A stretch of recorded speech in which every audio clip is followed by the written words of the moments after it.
Assalamualaikum warahmatullahi wabarakatuh. Perkenalkan, nama saya Muhammad Anwar dari kelas 3 MIPA 2. Hari ini saya akan melakukan sebuah presentasi mengenai materi sedekah.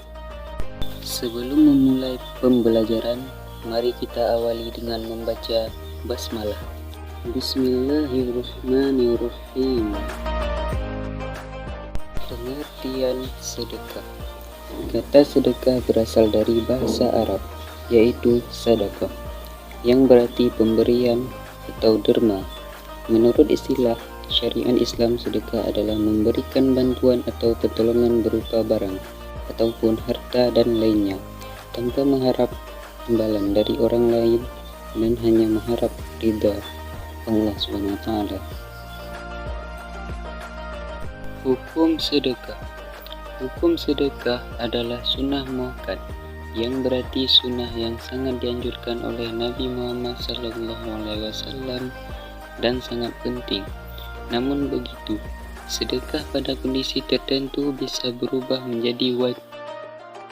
Rukun sedekah. Rukun sedekah adalah sebagai berikut: 1. Orang yang memberi sedekah. 2. Orang yang menerima sedekah.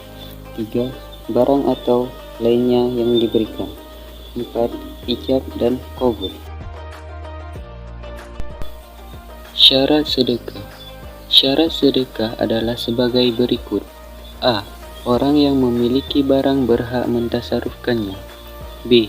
Barang tersebut dapat dijual. C. Sama bisa menerima ijab dan qabul. Macam-macam sedekah.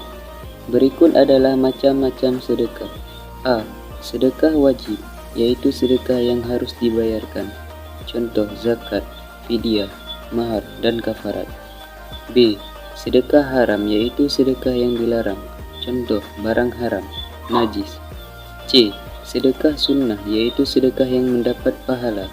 Contoh wakaf, amal jariyah. D. Sedekah mubah, yaitu sedekah yang sifatnya boleh dilakukan, boleh tidak. Contoh hadiah. Bentuk-bentuk sedekah. Bentuk sedekah adalah sebagai berikut: A. Sedekah harta seperti memberikan uang, makanan, pakaian, dan barang yang berguna kepada pengemis, korban bencana, orang terkena musibah, dan lain-lain. B.